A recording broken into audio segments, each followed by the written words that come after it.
Assalamualaikum warahmatullahi wabarakatuh. Saya Lydia akan menjelaskan mengenai kepemimpinan di akhir zaman.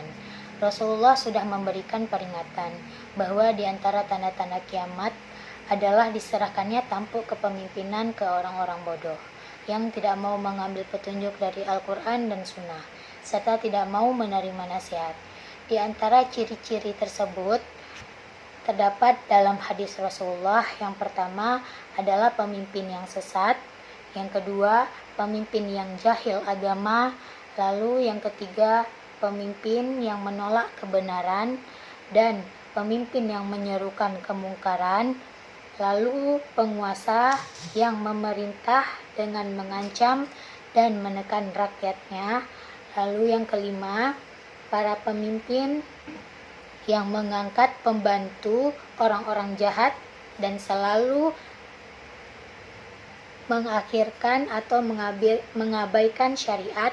Lalu yang keenam, pemimpin yang memerintah dengan kejam. Lalu ada yang ketujuh, pemimpin yang menipu rakyatnya. Lalu yang kedelapan, penguasa yang zindik atau berpura-pura beriman. Rasulullah bersabda, nanti akan ada datang di akhir zaman menjelang kiamat.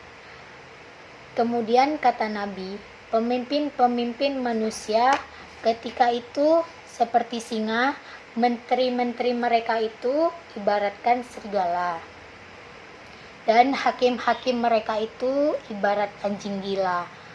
Manusia yang hidup ketika itu umpama kambing-kambing tanpa pedoman. Memang kabar tentang akhir zaman cukup mengerikan. Selain hadirnya pemimpin yang zalim atau pemimpin yang jahat seperti singa, hakim yang seperti anjing, bahkan Rasulullah juga bersabda bahwa akhir zaman juga akan datang pemimpin yang bodoh dan dungu, di mana para pengkhianat dipercaya dan orang jujur justru dikhianati. Rasulullah bersabda, akan datang kepada manusia tahun-tahun yang penuh dengan penipuan. Ketika itu pendusta dibenarkan, sedangkan orang-orang yang jujur malah didustakan. Pengkhianat dipercaya, sedangkan orang-orang yang amanah justru dianggap sebagai pengkhianat. Pada saat itu, Ruwai bid'ah berbicara. Ada yang bertanya, apa yang dimaksud dengan Ruwai bid'ah? Rasulullah menjawab, Ruwai bid'ah adalah orang dungu yang turut campur dalam urusan masyarakat luas. Jika telah lahir singa, anjing, dan kedunguan, maka apa jadinya sebuah bangsa dan rakyat?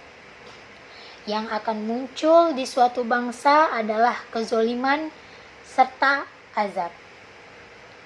Jika demikian, maka tinggal menunggu kehancuran sebuah peradaban suatu bangsa.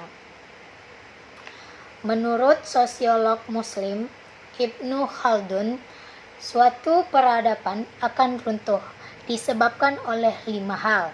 Yang pertama, ketidakadilan yang menyebabkan jarak antara orang kaya dan orang miskin begitu lebar. Lalu yang kedua, merajalelanya penindasan yang menindas yang lemah. Yang ketiga, runtuhnya adab atau moralitas para pemimpin negara. Yang keempat, pemimpin yang menutup mata tidak bisa menerima nasihat meskipun dia salah.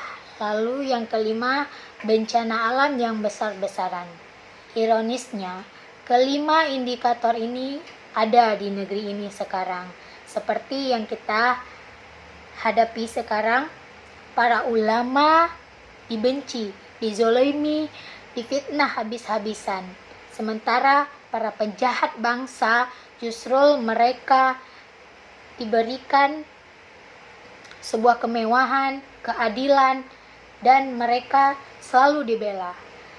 Semoga kita terhindar dari azab pedih yang akan menanti kita di kemudian hari.